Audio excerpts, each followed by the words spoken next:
Welcome to our discussion on political parties in U.S. history. Modern Americans' divided opinions of political parties would not be surprising to the founders, who viewed political parties with suspicion. Thomas Jefferson said, "If I could not go to heaven but with a party, I would not go there at all." That sentiment was shared by George Washington, who warned of the baneful effects of the spirit of party. Despite those reservations, political parties began to emerge in the United States during the debate over ratification of the Constitution, with both Washington and Jefferson instrumental in their creation. Those who advocated ratification and a strong central government were called Federalists, and those who opposed ratification and favored states' rights were called Anti-Federalists. Thus began the first party system in the United States. Party system refers to the number and competitiveness of political parties in a polity. For example, a government may have a two-party system in which one party is ascending in power. As we will see, the demarcation of party systems typically occurs in hindsight, when social scientists recognize points when there have been a realignment, a shift in party allegiances or electoral support.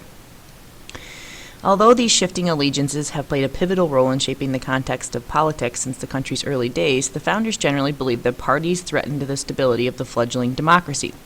Most thought that political parties enabled individuals and groups to pursue self-serving interests that were often contrary to the common good. Some of the founders argued that parties discouraged independence in thought and action. Some thought that parties exacerbated conflicts and disagreements among the people rather than building consensus. Yet their formation and continued evolution testifies to their important role in achieving political and policy goals for their members. The first party system, the development of parties from 1789 to 1828. In 1788, George Washington was elected president, but the consensus surrounding his election proved short-lived. Washington deeply opposed the idea of political parties and ruled during an era without formal parties. But he recognized that despite his popularity, he needed legislators who would push his initiatives through Congress. Washington's Secretary of the Treasury and close ally, Alexander Hamilton, gathered legislators into a loosely knit party, the Federalists, that favored a strong national government. Thomas Jefferson, Secretary of State during Washington's first term from 1789 to 1793, feared a strong central government, and he and his backers opposed Hamilton's Federalists. But Jefferson's primary concern was that the new government should succeed, and so despite his opposition, he remained in Washington's cabinet during the president's first term. When Jefferson later resigned his secretarial post in 1793, many of those who shared his apprehensions about a strong central government remained in Congress. Although Jefferson lost to Federalist John Adams in the 1796 presidential election, he paved the way for his future electoral success by building a base of support, including partisan groups in the states and newly established political newspapers that allowed him to get his message out. This direct communication with voters marked a significant step in the civic development of the U.S. electorate. The strategy was effective. Jefferson won election to the presidency in 1800 over Adams, and Adams' defeat marked the end of the Federalist Party.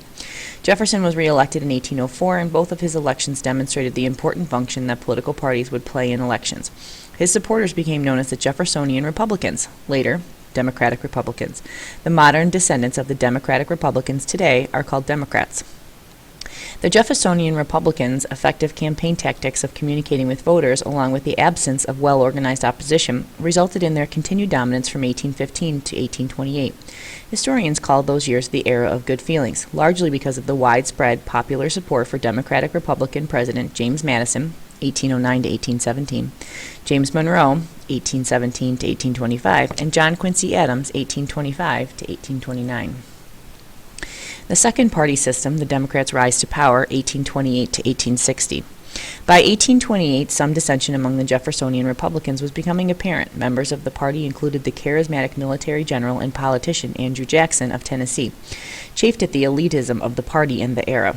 The Jacksonian Democrats, the name for the new coalition that Jackson formed, emphasized leadership through merit rather than birth. They espoused populism, a philosophy supporting the rights and empowerment of the masses, particularly in the area of political participation and the spoils system, in which political supporters were rewarded with jobs, from the phrase, "to the victor go the spoils." The Jacksonian Democrats succeeded in mobilizing the masses, sweeping Jackson to victory in the presidential election of 1828. Political parties had become the medium through which many Americans were politicized, and in 1828, for the first time, more than 1 million Americans cast their ballots in the presidential contest. Jackson's populism marked a critical step in opening up the civic life of the polity to many new groups of citizens who had not been involved in politics previously. It redefined not only who was eligible to succeed as political leaders, but also who should be eligible to participate in the selection of those leaders. Historian Richard P. McCormick noted that the Jacksonian Democrats extended voting rights to all white adult males, changed the mechanism for selecting presidential electors to popular electors by voters instead of the state legislatures, and increased the importance of the party convention, in effect giving party members more say in candidate selections. And although women would not gain the right to vote until 1920, the Jacksonian era saw the formal beginnings of the women's suffrage movement, with the formation of the two major women's suffrage organizations and the advent of the Seneca Falls Convention in 1848 in support of expanded rights for women. During the 1830s, Southern plantation owners and Northern industrialists became concerned about the impact the Democrats' populism would have on economic elites. Their mutual interest crystallized in the formation of the Whig Party in 1836, which succeeded in electing two presidents, William Henry Harrison, succeeded by John Tyler upon his death, and Zachary Taylor. But the era of the second party system ultimately was defined by the long-standing effects that Jacksonian principles would have on the U.S. politics, namely through the politicization of a previously excluded mass of citizens, many of whom had been initiated into the rights of full citizenship and others of whom had begun the struggle to win their own status as full citizens. The third party system, the Republicans' rise to power 1860 to 1896. In the 1850s, slavery became the primary concern for both the Whigs and the Democrats. This highly charged issue divided the Whig Party into pro-slavery and abolitionist factions, and the party consequently faded away.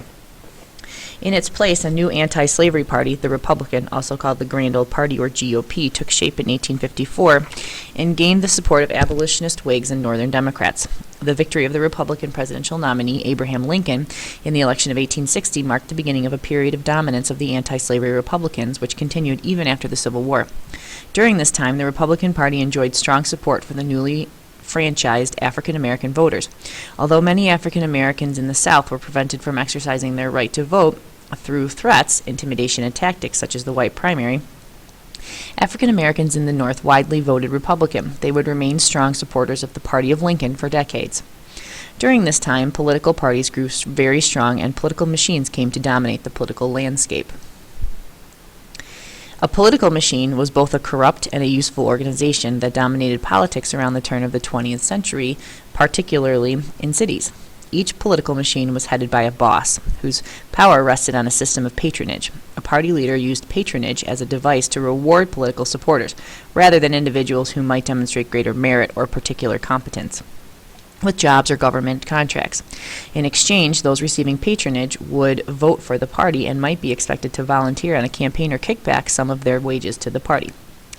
Although political machines were known for corruption, they did accomplish some good. Richard Crocker was political boss of Tammany Hall, New York City's Democratic political machine from 1886 until 1902. He explained, "Think of what New York is and what the people of New York are. One half are of foreign birth. They do not speak our language. They do not know our laws. There is no denying the service which Tammany has rendered to the Republic. There is no such organization for taking hold of the untrained, friendless man and converting him into a citizen. Who else would do it if we did not?" On that score, Crocker was right. At the time, political machines provided the vital service of socializing a generation of immigrants to democracy and to the American way of political life. Some machines, including Tammany Hall, generated widespread political participation, and some allowed the participation of women. Political machines helped integrate immigrants into the social, economic, and political fabric of the United States, usually by awarding jobs for loyalty to the party. And in an era when the federal government had not yet become a large-scale provider for social services, urban political machines also provided a safety net for the injured, the elderly, and widows. The fourth party system, Republican dominance, 1896 to 1932. The 1896 presidential election between populist Democrat William Jennings Bryan and Republican William McKinley marked the beginning of a new era in party politics. Bryan appealed widely to Protestants, Southerners, Midwesterners, and rural dwellers who were suspicious of Catholic, ethnic, working-class immigrants in the urban Northeast. McKinley emphasized economic growth and development and garnered support from industrialists, bankers, and even working-class factory workers, who saw his backing of big business as being good for the economy. McKinley won the election handily, his victory ushering in an era of Republican dominance in presidential politics that would last until the election of 1912. That year, Theodore Roosevelt, who had succeeded McKinley as president in 1901 after McKinley's assassination and who had been elected president as a Republican in 1904, ran in the presidential election as a progressive. The Progressive Party advocated widespread governmental reform and sought to limit the power of political bosses. The Republicans split between William Howard Taft's regular Republicans and Roosevelt's progressives powered Democrat Woodrow Wilson to the presidency with only 42% of the popular vote. As Wilson's Democratic administration ended up enacting many of the Progressive Party proposals, the power of the urban political machine declined. For example, recorded voter registration and secret ballot laws were passed. The direct primary was established and civil service reform was expanded. The national leaders who spearheaded those measures designed them to take political power out of the boss's hands and give it to the electorate.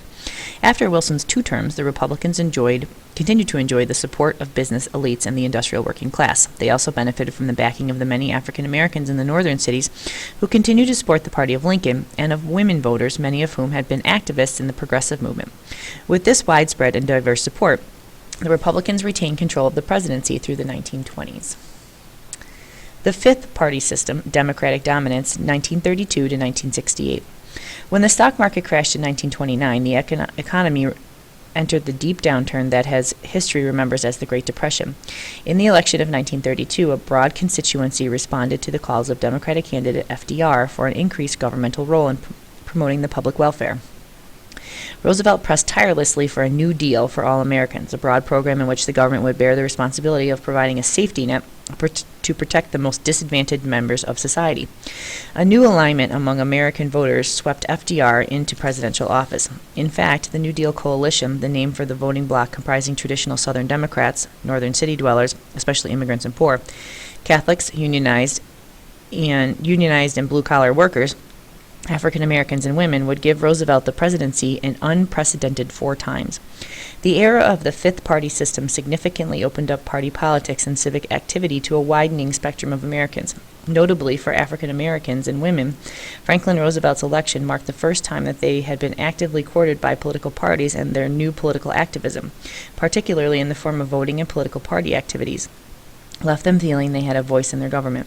Vice President Harry Truman assumed the presidency on Roosevelt's death in 1945 and was elected in his own right in 1948, but subsequent Democrats were unable to keep Roosevelt's coalition together. Republican Dwight Eisenhower won the White House in 1952 and again in 1956. And although Democrats John F. Kennedy and Lyndon Johnson held the presidency through most of the 1960s, the events of that decade wreaked havoc on the Democratic Party, with deep divisions opening up the Vietnam War and civil rights for African Americans. Political scientists have sought to determine whether the era that began when Richard Nixon was elected president in 1968 can be considered a separate party system. Barack Obama's election in 2008, particularly his strong support among young and first-time voters, points to a continuation of the trend of Democratic dominance established in the fifth party system. But Republican dominance of the presidency since 1968, coupled with increasing support of the Republican Party by Southern whites and the increasing activism of conservative Christians in the party, gives support to the claim that a new party system has emerged. Additional characteristics of this new party system, according to scholars, include intense party competition, in which the 2 major U.S. political parties have been nearly evenly matched and neither one has dominated, and divided government, where a president of the one party has to deal with Congress of the other.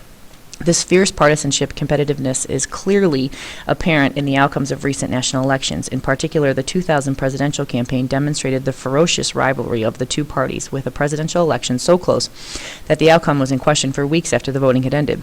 That year, voters are also evenly divided the Senate, electing 50 Democrats and 50 Republicans. Moreover, some scholars see de-alignment, the phenomenon in which few voters support the 2 major political parties and instead self-identify as independent, as a notable characteristic of this new party system. Others view the increasing trend towards supporting candidates from both parties, called ticket splitting, or from other parties as evidence of a new party system's emergence.